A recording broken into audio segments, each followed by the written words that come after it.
we as doctors, we are also human beings, and we do tend to make mistakes, right?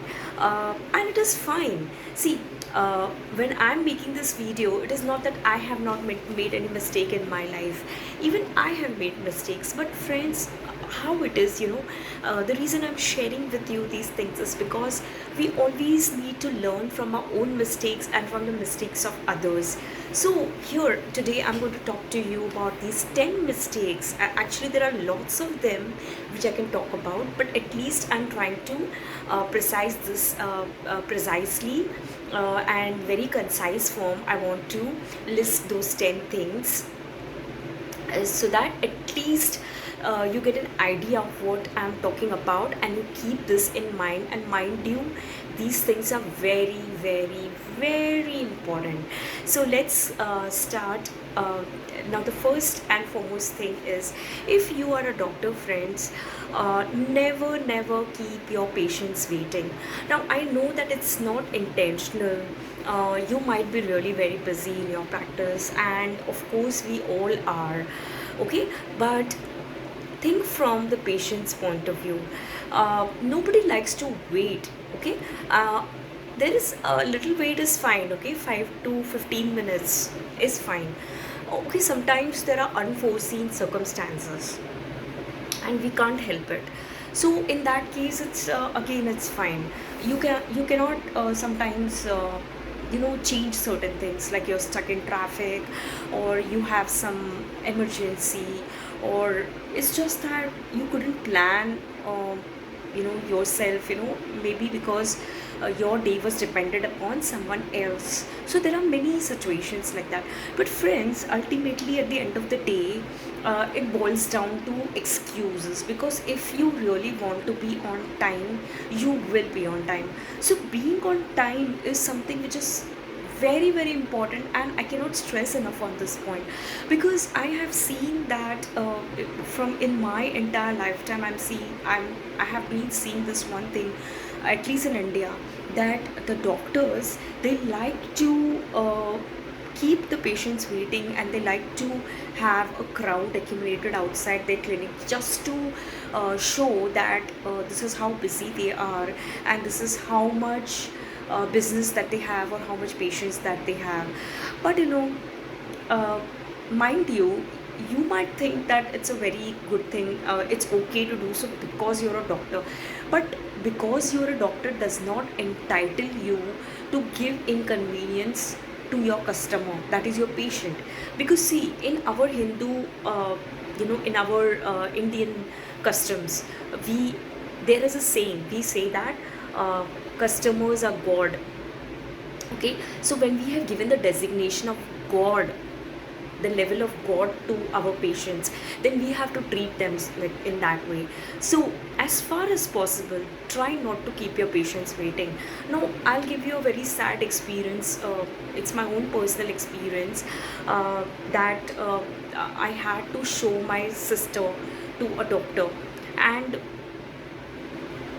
this doctor, he gave the appointment at 10 o'clock in the morning, and he kept us waiting till 11:30 in his clinic.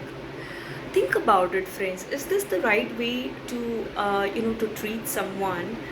uh, See, if at all he would have been late, at least he could have dropped a message, and he could have said, right, that I'll be late or something like that, and then tell them to come at 11:30. He did not even bother to drop a message, and it's pretty rude to treat someone this way. So uh, don't go by what other doctors are doing. Keep your own ethics, keep your own standards, and always see to it that do not cross a certain line, okay.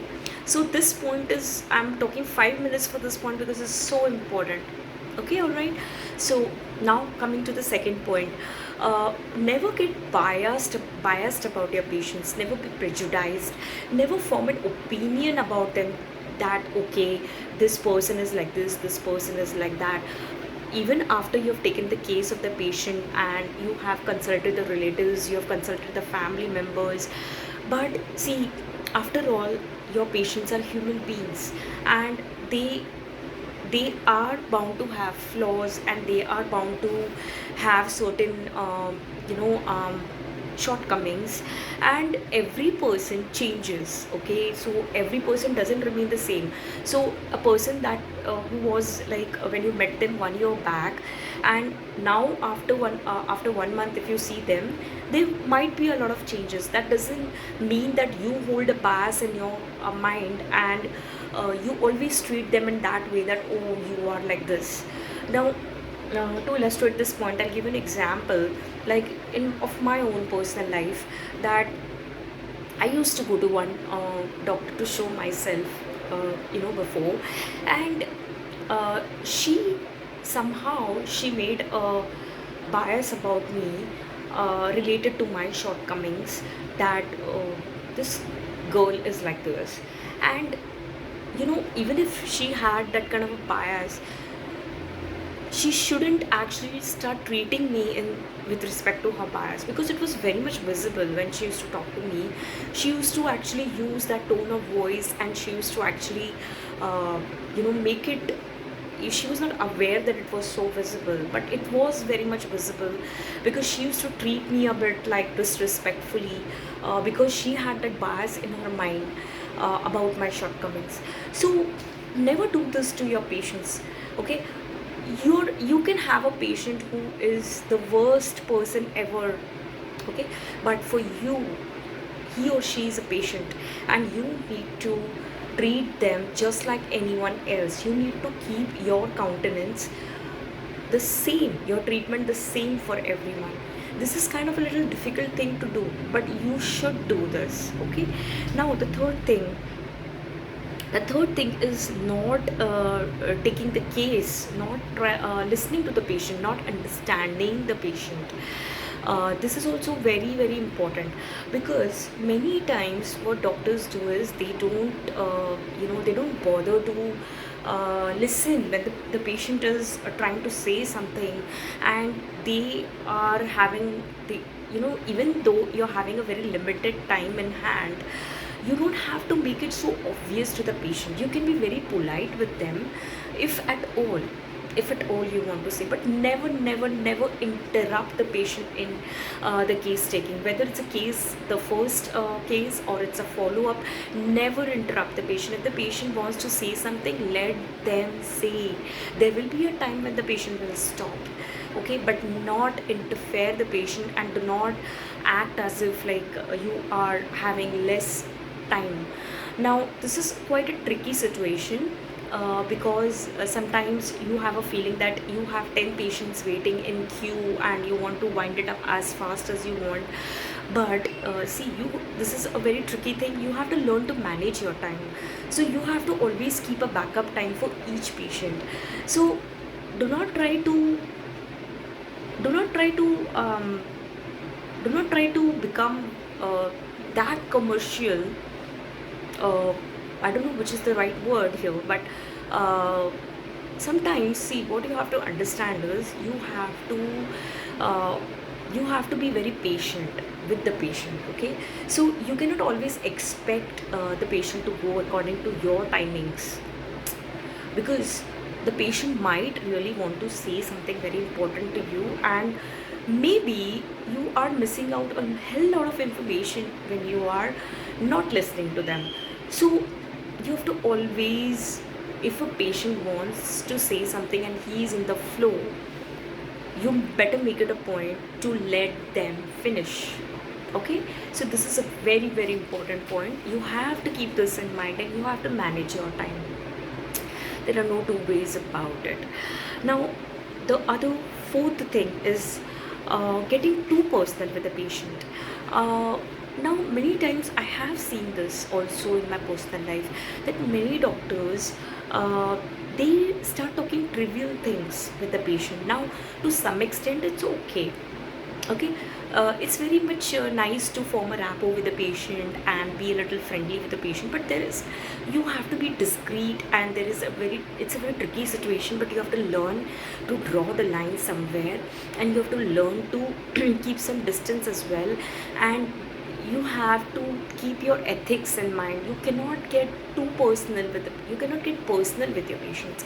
When you're talking to the patient, it's only for the sense of forming a rapport and not for the sense of getting personal. So you understand there's a fine line or a distinction, and you have to keep this in mind. The fifth thing is not counseling the patient in the right way. What does it mean? See, now I'll tell you, give you a.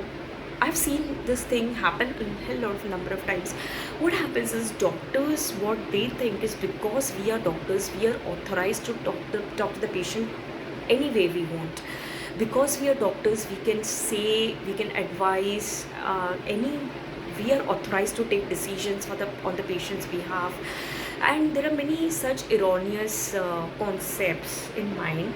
And doctors, what they don't understand, that they also have to learn counseling in the right way. Now counseling is also a science and an art, and you have to learn counseling, and it is very important to know the basic principles of counseling. And I have seen many doctors in practice, they look upon counselors as one grade lower to them. Counselors are not lower to you. Counselors should be treated the same, with the same respect and the same level as a doctor. Just because you are a doctor doesn't mean that you are superior to a counselor or superior to a psychologist. See, it's a team, okay?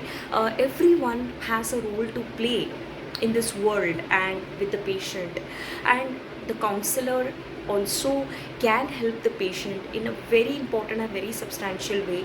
And there are things which are best left to the counselor to handle.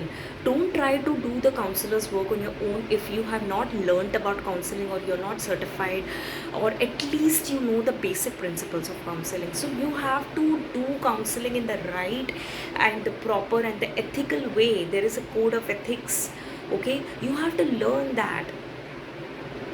I cannot emphasize enough on this point.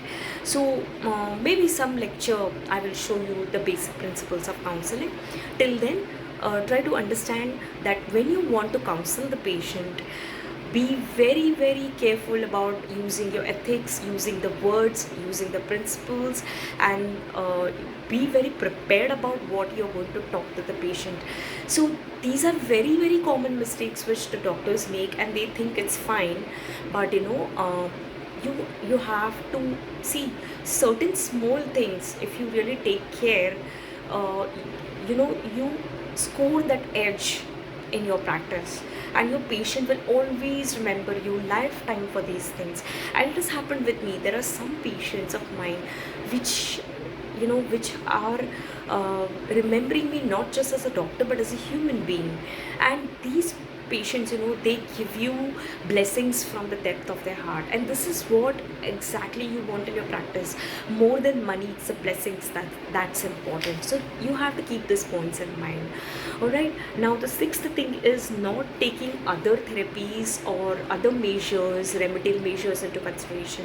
Now I have come across such doctors, whichever pathy they belong, they think that their pathy is the best, and they are only going to stick to that pathy to cure the patient or to treat the patient, and they will not consider any other mode or measure